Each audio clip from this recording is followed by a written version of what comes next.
Salam.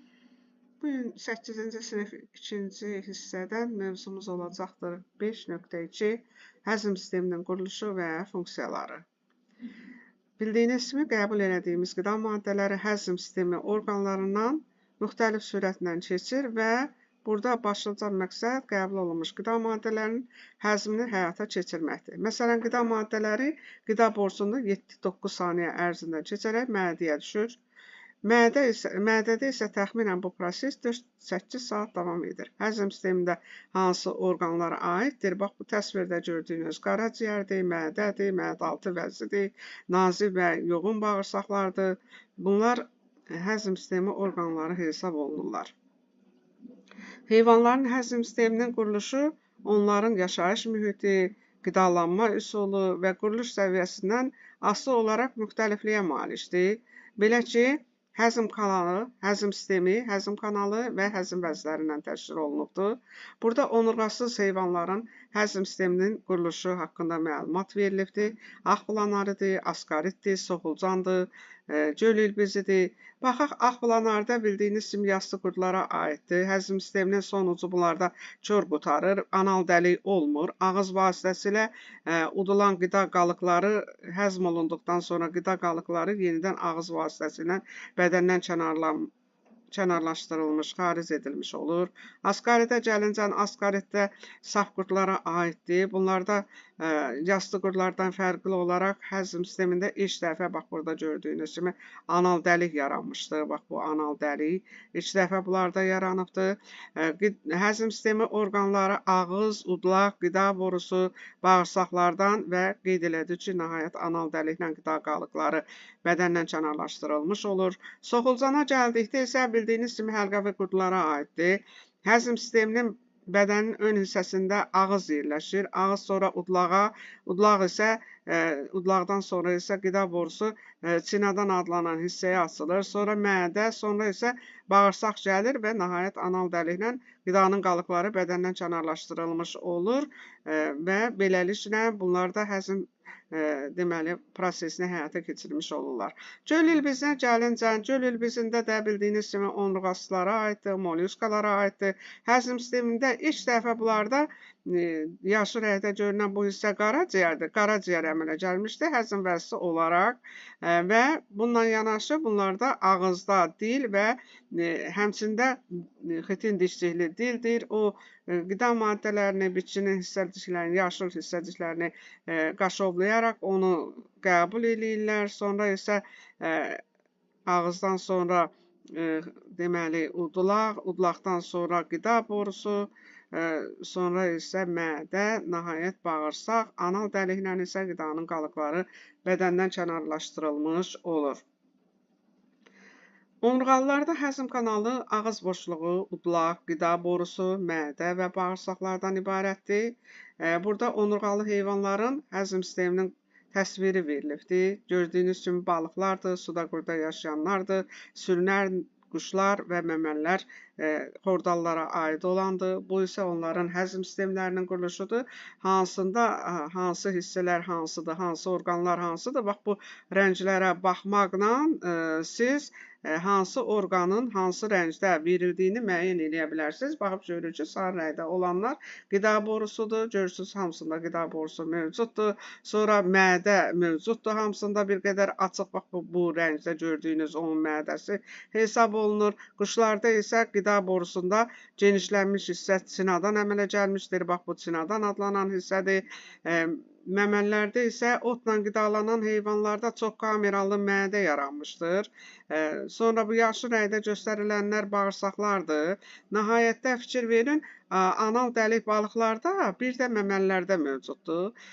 Qalanlarında isə suda qurda yaşayanlardır, sürünənlərdir, quşlardır. Bunlarda düz bağırsaq sonunda klauka adlanan genişlənmiş hissəyə açılmış olur ki, klauka bax suda qurda yaşayanlarda, sürünənlərdə, quşlarda mövcuddur. Bax rənglərinə baxmaqla hansı orqana aid olmasını da rənglənmiş şəkildə müəyyən etmək mümkündür.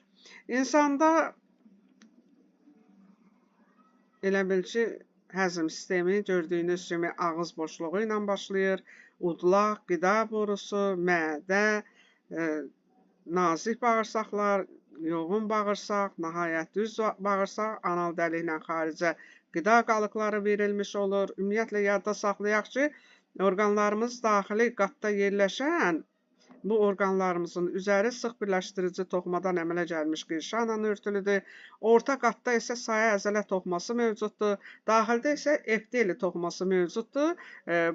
Deməli, qida borusu, nazik bağırsaq, yoğun bağırsaq boyunca əzəllərin dalğavarı şəkildə yığılması qida horasının və ya qida qalıqlarının irəliləməsini təmin edir ki, bu proses peristaltika adlanır. Peristaltika adlanır. Xarici qat isə qeyd elədik, daxili orqanlarda sıx birləşdirici toxumadan əmələ gəlir, qoruyucu funksiya yerinə yetirir. Ümumilikdə isə orqanizmimizdə həzm sistemi sekretor, hərəkçi və soyulma funksiyasını həyata keçirir. Sekretor o deməkdir ki, həm həzm kanalımızın özünün daxili epiteli yaxud selişi qirşasında həzm vəzləri mövcuddur və yaxud da ki, həzm kanalından kənarda yerləşən vəzlər mövcuddur ki, bax bu gördüyünüz kimi ağız boşluğuna açılan 3 cüt ağız suyu vəzləri, növbəti dərslərimizdə bunları qeyd edəcəyik və yaxud da ki, ən böyük vəzi olan qaraciyər həzmə xidmət eləyir, həmçinin də mədə-altı vəzi ağız boşluğundan kənarda yerləşən vəzlərlə birlikdə qaraciyər və mədə-altı vəzi həzm kanalından kənarda yerləşmiş olur.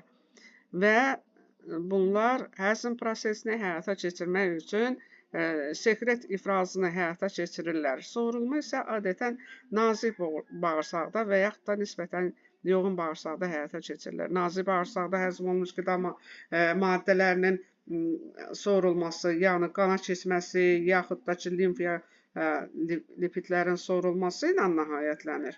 Və yaxud da ki, suyun soyulması isə, bax gördüyünüz kimi, yoğun bağırsaqda həyata keçirilmiş olur. Məməli heyvanlara gəlincə, məməlilərdən bildiyiniz kimi cövşəyən heyvanlar adətən otla qidalanır və otla qidalanan heyvanlarda mədə-bağırsaq sistemi daha mürəkkəb quruluşa malikdir. Onlarda 4 kameralı mədə mövcuddur. Mədə işkəmbədir, qat-qatdır, tordur, qursaqdır. Bu şöbələrə ayrılır. Sonra isə nazik və yoğun bağırsaqlarda da mövcuddur. Anal dəliklə xaricə açılma qida maddələrinin xarici mühitə verilməsi prosesinə həyata keçirilir. Əgər diqqətlə fikir vermiş olsaq, burada cövşəyən məməlinin həzm sisteminin quruluşunda bax, fikir verin, otu yeyir, yaşıl rəydə gördüyünüz kimi. Bax, bu yaşıl rəydə yeyilmiş ot udulur, yemək borusuna, nəhayət çox kameralı mədənin işkəmbə adlanan şöbəsinə keçmiş olur. İşkəmbə adlanan şöbəsindən isə yenidən qayıdaraq, tordan keçərək udlaq vasitəsilə təkrar ağız boşluğuna gətirilmiş olur. Bax, qırmızı rəylə çəkilibdir bu. İkinci dəfə təkrar ağız boşluğuna qayıdan və dişlər vasitəsilə xırdalanan, yaxşıca üyüdülən deməli, ot hissəcikləri, qida maddələri şəklində dediyimiz kimi yenidən udularaq bax bu göyrəyində göstərilibdir və oxlarla o gəlir deməli qat-qat deməli mədənin qat-qat adlanan kamerasına daxil olur. Oradan isə qursaq adlanan bax şöbə budur, ora keçir. Oradan isə nazik və yoğun bağırsağa və beləliklə qida maddələri həzm olunur, soyulur və qalıqları bədəndən kənarlaşdırılmış olur.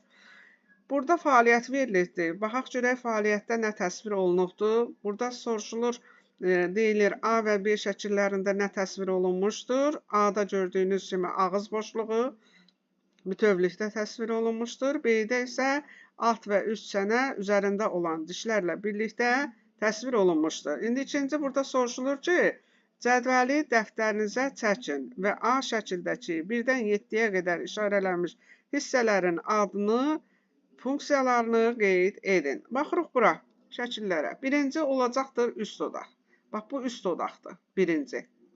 Üst dodaq, bildiyiniz kimi məməli heyvanlarda yumşaq dodaq mövcuddur. Bu, həmi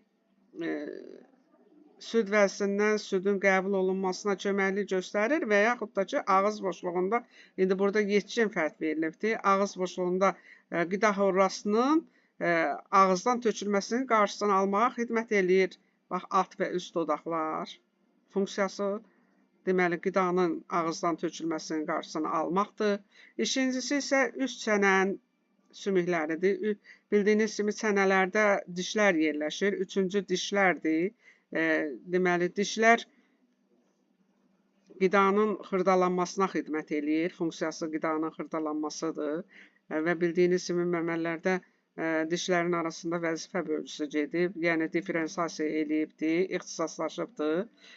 Sonra isə dişin quruluşu haqqında ağız boşluğunun ayrıca ağız boşluğunda həzmi deyəndə orada da qeyd edəcəyik daha ətraflı şəkildə.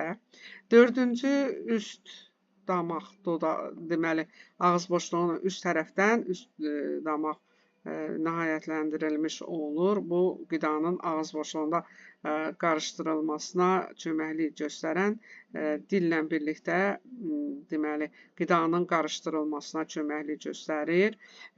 Beşinci udlaqdır.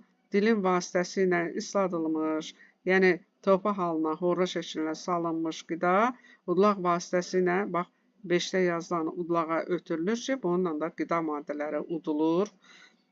6-cı didik dildir. Dildə bildiyiniz kimi dadı müəyyən eləyən dad tomurcuqları var ki, bu ilə də ağız boşluğunda olan qidanın dadı haqqında məlumat əldə eləyə bilirik. 7-ci alt çənədir. Alt çənədə də gördüyünüz kimi alt çənənin yuvalarında dişlər üçün yuvalar mövcuddur ki, o yuvalarda alt çənədə yerləşən dişlər yerləşibdir ki, bildiyiniz kimi dişlər də qidanın xırdalanmasına köməkliyi göstərir.